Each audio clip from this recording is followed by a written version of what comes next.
Nintendo Land. It comes in every single deluxe pack. Well, it used to anyway. It tries to follow in Wii Sports' footsteps, and it's quite a mixed bag. Since the title is divided up into 12 different games, this review will not follow a standard setup. So let's begin with the team attractions. The team attractions are games that have somewhat of an adventure mode and can be played with multiple players. First up is The Legend of Zelda Battle Quest. The Legend of Zelda Battle Quest has two different controlling options. Players can play with either the gamepad or the Wii Motion Plus. Players without a Motion Plus will be unable to play with this controlling method. The characters with the Wii remotes use swords, whereas the gamepad player uses a bow and crossbow, whereas the gamepad player uses a bow and arrow. Enemies will attack you, and you will kill all the enemies to pass on to the next level. The game is very fun, and the graphics are clean and beautiful, and has a very nice design. I give the game an 8 out of 10. The game is a little too slow paced for my liking. Next up is Pikmin Adventure. Pikmin Adventure is a whole lot of fun. It's very different to normal Pikmin games, and it's a very fast-paced game where all you do is kill enemies, unlike the series which consists of many puzzles and slow-paced adventure. The main goal in this game is to beat Evil Man-Eater, which is a really cute idea. The game also has a multiplayer mode, which is similar to the multiplayer modes in Pikmin 2. The goal is to kill each other. I give the game an 8 out of 10. And last in this group, Metroid Blast. Metroid Blast is probably my least favourite in this bunch. The gamepad player uses a very weird and confusing alien ship, and the Wiimote players run on foot. The missions just aren't that fun, and the multiplayer just seems tacked on and isn't very fun.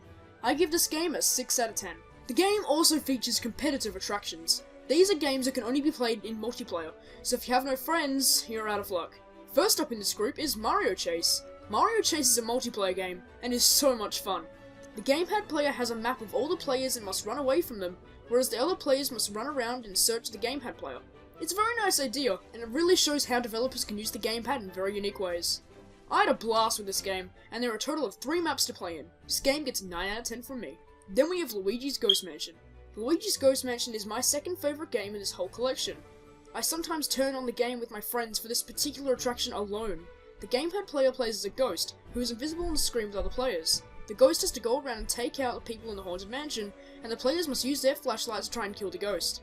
Wiimote players will feel the vibration in the remote if the ghost is near them, and there are so many moments when you just stand up yelling for victory. There are a total of 5 levels in this game, and they're all awesome. I give the game a 10 out of 10. This is such a fun game. And last in this group, Animal Crossing Sweet Day. Animal Crossing Sweet Day is a very fun game. It picks up the playfulness from the video games and has a very nice feel to it. The gamepad player plays as 2 hunters going around and capturing the Wiimote players by controlling them with the 2 analogs on the gamepad. The Wiimote players collect candy and must deposit them in golf pins? Okay. It's so much fun, and the game can get really scary. I give the game a 9 out of 10. And the final set of attractions are solo attractions, which are only playable on 1 player. The first attraction on this list is Yoshi Fruit Cart, and the game is okay at best. You play with the gamepad and draw a path from the start to finish, and on the TV, you'll see obstacles and other things, which aren't displayed on the gamepad, giving a challenge. But in all honesty, it's not that fun. It's a cool idea, but it just gets boring. I give Yoshi's Fruit Cart a 5 out of 10. Octopus Dance is hands down the worst game in this whole pack. This game sucks. It tells you what analog to move on the TV, and then you do it. And that's it. It's just boring, and doesn't do the Game & Watch series justice. At all. This is the worst game of the pack. I'm giving it a 2 out of 10. Donkey Kong's Crash Course is next, and it's my favourite attraction in the whole pack. You have to move the gamepad from side to side to drive the little DK cart along the track. There are 4 levels, and it's overall a bunch of fun. The music is cheery, the graphics are fine, and the gameplay is just amazing. Donkey Kong's Crash Course is getting a 10 out of 10, and it's the best game in this whole pack. Takumaru's Ninja Castle is a game solely played with the gamepad. It's pretty much a shoot the target game. You throw ninja stars at the ninjas that appear. You head through the castle, and that's pretty much the whole game. I didn't have a whole heap of fun with this, but it was fine. Kinda. I give this game a 6 out of 10. Captain Falcon's Twister Race is based on F-Zero. You move by tilting the gamepad from side to side, but the game isn't too good. It's slow paced, and it's pretty much a straight path. It's a little boring. The controller also often screws up, so it kind of ruins it a lot of the time. I give the game a 5 out of 10.